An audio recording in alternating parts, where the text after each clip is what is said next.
vandal, artist, film director, icon.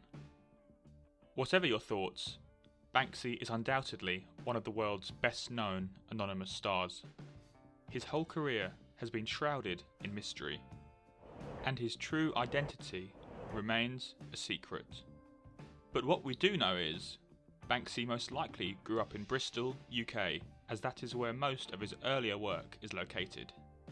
His work usually arrives in the form of public murals, often taking an anarchistic and at times left-leaning political stance.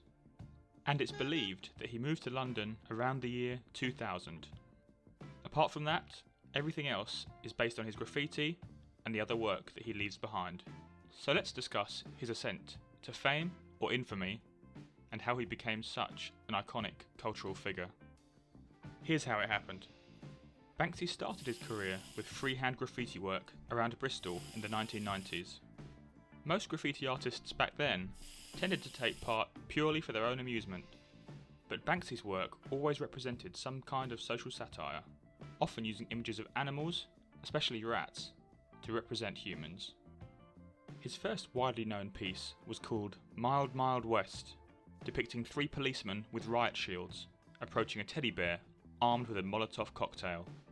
This particular work was drawn over the course of 3 days in broad daylight in 1999 and is believed to have been produced in response to the presence of unwelcome policemen at the city's unlicensed raves. Once he moved to London, he switched to using a stencil technique which would help him complete his work significantly more efficiently, such as in his often used motif, Girl with a Balloon. First inscribed on Waterloo Bridge, the depiction has become a running symbol throughout Banksy's career.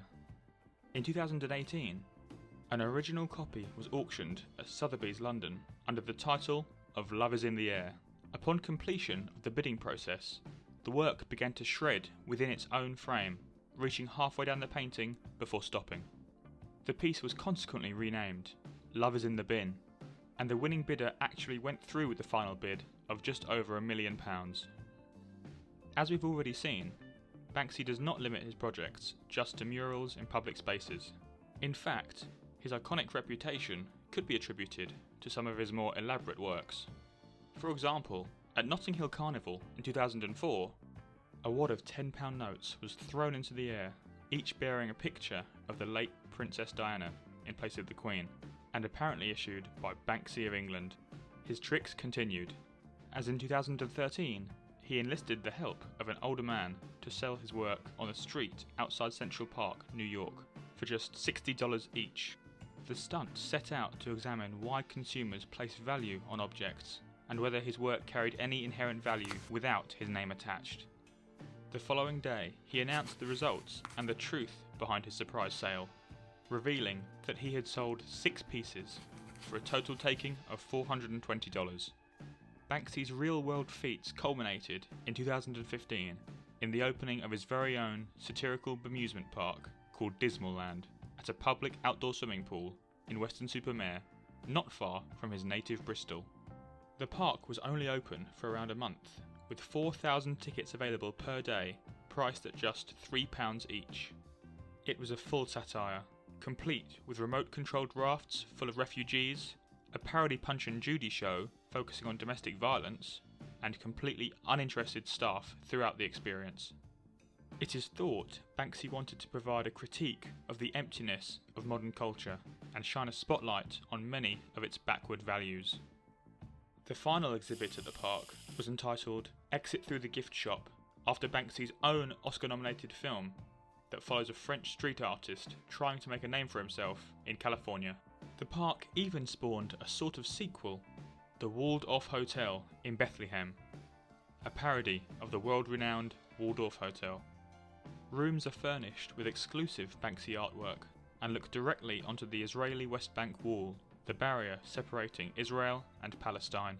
And if Banksy's left-wing tendencies weren't clear enough already, in the build-up to the UK general election of 2017, he promised a pint to anyone providing proof that they had voted against the Conservatives in his local constituencies. However, he later withdrew this offer as it was deemed a form of corruption. And finally, there are several conspiracy theories on the true identity of Banksy. One possible theory is that he is the frontman of British band Massive Attack, known as 3D. The musician is also from Bristol and is understood to have been an avid graffiti artist during the 80s.